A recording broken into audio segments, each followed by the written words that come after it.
오늘 가정 예배를 위해서 하나님이 우리에게 주시는 말씀은 여호수아 6장 20절과 21절 말씀입니다. 제가 읽어드리겠습니다. 이에 백성은 외치고 제사장들은 나팔을 불매 백성이 나팔 소리를 들을 때에 크게 소리질러 외치니 성벽이 무너져 내린지라. 백성이 각기 앞으로 나아가 그 성에 들어가서 그 성을 점령하고 그 성 안에 있는 모든 것을 온전히 바치되 남녀노소와 소와 양과 나귀를 칼날로 멸하니라. 아멘. 이스라엘 백성들이 요단강을 건너서 처음으로 정복해야 했던 가나안 땅의 성읍은 여리고성이었습니다. 그리고 여리고성을 점령하는 방법이 참 독특하고 놀랍습니다. 이스라엘 백성들이 여리고성을 점령한 것은 칼과 활 혹은 창을 써서 점령한 것이 아니라 그 성을 돌고 그리고 외치는 것만으로 그 성을 무너뜨렸습니다. 처음 6일 동안은 하루에 한 바퀴씩 돌았죠. 그리고 마지막 7일째는 7바퀴를 돌았습니다. 그리고 마지막에 모든 백성이 일제히 외침에 여리고성이 무너졌다라고 성경은 이야기를 합니다. 이 여리고성을 무너뜨린 이 방법이 워낙 독특하기 때문에 이와 관련된 재미있는 이야기거리도 많이 있습니다. 예를 들면 이제 이런 게 있죠.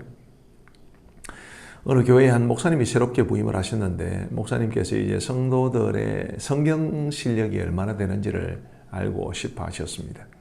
주일학교 학생 한 명에게 얘야 여리고성을 누가 무너뜨렸니? 라고 물었습니다. 그러자 이 아이가 하는 말이 제가 안 그랬어요. 그렇게 이야기했습니다. 너무 어이가 없어가지고 목사님께서 이제 그 학생의 교사에게 주일학교 교사에게 아이에게 그렇게 물었더니 이런 답을 얻었습니다. 어떻게 생각합니까? 라고 물었더니 선생님이 하시는 말씀이 걔가 안 그랬다면 안 그런 거예요. 걔는 거짓말할 아이가 아니에요. 이렇게 이야기했다고 그래요. 너무 더 어이가 없어진 목사님께서 이제 장로님 한 분에게 이런저런 이야기를 했더니만은 장로님이 하시는 말씀이 아이고 누가 무너뜨리면 뭐 어떻습니까? 교회가 물어내야죠. 뭐 그렇게 이야기했다고 그래요. 많은 분들이 알고 있는 썰렁한 이야기입니다만은 그만큼 이 이야기가 아주 임프레시브하게 아주 굉장히 인상적으로 다가왔기 때문에 아마 이런 우스갯소리도 나오지 않았는가 싶습니다. 근데 여러분 이 이스라엘 백성들이 여리고성을 이렇게 무너뜨렸다라는 이것이 주는 교훈이 굉장히 중요한 교훈이 있습니다. 자, 그 교훈이 무엇인지를 제가 질문 형태로 말씀을 드리겠습니다. 여리고성을 무너뜨릴 때 사용했던 이 방법이 반복되었나요? 여리고성 다음은 이제 아이성이었습니다. 두 번째인 이 아이성을 점령할 때 이런 식으로 했다면 쉽게 이기지 않았을까요? 세 번째, 네 번째, 다섯 번째 다 이런 식으로 했다면 일주일에 한 성읍을 점령할 수 있었다면 1년이면 52개의 성읍을 점령할 수 있지 않겠습니까? 얼마나 쉬운 방법입니까? 그런데 이런 방법이 되풀이되지 않았습니다. 그 이유가 무엇일까요? 자, 이것은 보편적인 방법은 될 수 없습니다. 하나님께서 이스라엘 백성들에게 뭔가를 가르쳐주기 위해서 이런 방법을 선택하셨는데 뭘 가르쳐주기를 원하셨느냐 하면 이스라엘 백성들이 가나안 땅을 점령해 가는 것은 사람의 힘이나 혹은 군사력이나 혹은 전략으로 이기는 것이 아니라 하나님의 도우심으로 하나님의 능력으로 이기는 것이다 라는 것을 가르쳐 주시는 거죠. 그리고 이런 교훈은 오늘 우리에게도 굉장히 중요합니다. 우리도 이제 우리 앞에 놓여있는 인생의 걸음을 걸어가야 되는데 얼마나 세상이 살기가 쉽지 않습니까? 많은 문제들이 있고 우리가 극복해야 될 장벽들도 많이 있습니다. 그런데 이런 아주 크고 무거운 장애물들이 있는 이 인생길을 걸어갈 때 우리의 힘으로 인생길을 걸어가는 것이 아니라 하나님의 능력으로 하나님의 도우심으로 우리가 이 길을 걸어가고 마침내 승리할 수 있을 것이라는 것을 이 여리고성 전투는 우리에게 보여주는 것입니다.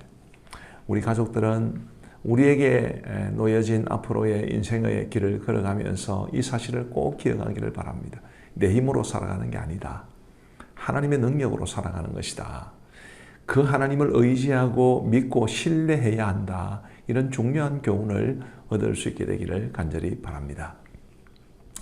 오늘 본문 21절에는 이런 말씀이 기록되어 있습니다. 그 성 안에 있는 모든 것을 온전히 바치되 남녀노소와 소와 양과 나귀를 칼날로 멸하니라.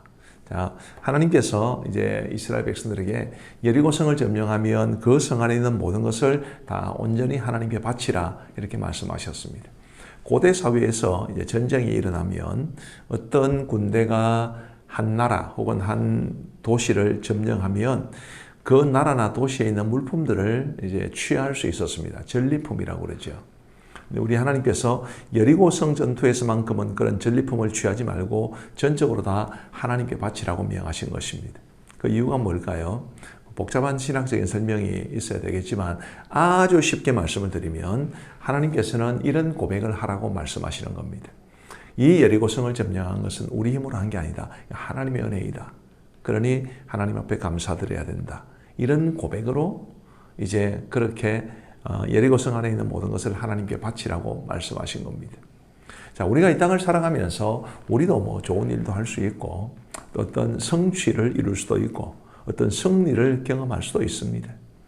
그런데 우리 하나님께서 우리에게 원하시는 것은 우리가 그런 좋은 일을 하고 뭔가 업적을 만들어내고 성취를 이루고 승리를 하고 좋은 성적을 얻고 그렇게 한다 하더라도 그게 내 힘으로 된 것이 아니라 그게 하나님의 은혜임을 고백하기를 바라시는 것입니다. 우리가 정말 열심히 살아야 돼요. 정말 열심히 살고 최선을 다해야 되고. 근데 그런 과정 속에서 우리가 얻을 수 있는 승리의 경험, 우리가 누리는 축복, 이 모든 것들이 다 하나님께서 은혜로 주신 것이다라는 고백을 우리도 하며 살아갈 수 있게 되기를 간절히 바랍니다. 여리고성 점령이 주는 교훈이 굉장히 많지만 크게 두 가지를 말씀을 드렸습니다. 하나는 여리고성을 점령한 방법이 우리에게 가르쳐 주는 것은 우리가 이 세상을 살아가는 것이 나의 힘으로 혹은 내가 가지고 있는 어떤 장점으로 살아가는 것이 아니라 하나님의 능력으로 하나님을 믿는 믿음으로 살아가는 것이다. 그거를 말해주는 것이고 둘째로는 우리가 이 땅을 살아가면서 뭐 나름 이룰 수 있는 것도 있고 또 성취할 수 있는 것도 있고 승리할 수 있는 것도 있지만 그 모든 것들이 다 하나님의 은혜로 주어진 것이다. 이것을 고백하며 살아가야 하는 것입니다. 부디 이 두 가지를 가슴에 깊이 새기고 우리에게 주어진 인생길을 믿음으로 승리하면서 또 그 승리에 대한 고백으로 하나님 앞에 감사하면서 살아갈 수 있는 우리 모두가 되기를 간절히 바랍니다. 기도하겠습니다. 하나님 아버지 감사합니다. 오늘도 저희 가족들에게 가정 예배를 드릴 수 있는 은혜를 주시니 감사합니다. 자비로우신 하나님 아버지, 오늘 주신 말씀 기억하며 우리 앞에 우리가 걸어가야 할 인생길을 바라보면서 내 힘으로 살아가는 것이 아님을 고백하고 하나님의 은혜와 하나님의 능력을 힘입어 살아가야 함을 고백하게 하여 주시고 하나님을 철저하게 믿고 신뢰하며 살아갈 수 있도록 인도하여 주옵소서.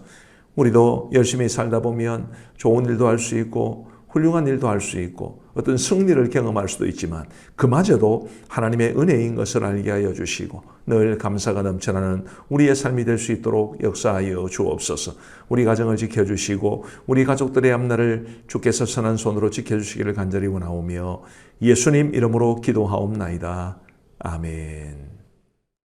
나눔 하나. 여리고성을 무너뜨린 것은 우리에게 깊은 교훈을 주는 사건입니다. 하나님은 여리고성을 무너뜨린 방법을 통해서 우리에게 어떤 교훈을 주신다고 생각하나요? 나눔 둘. 여리고성을 점령한 후에 그 성 안에 있는 모든 것을 다 하나님께 바치라고 하신 것은 무슨 뜻일까요? 그것이 주는 교훈을 우리 삶에 어떻게 적용할 수 있을까요? 함께 기도합시다.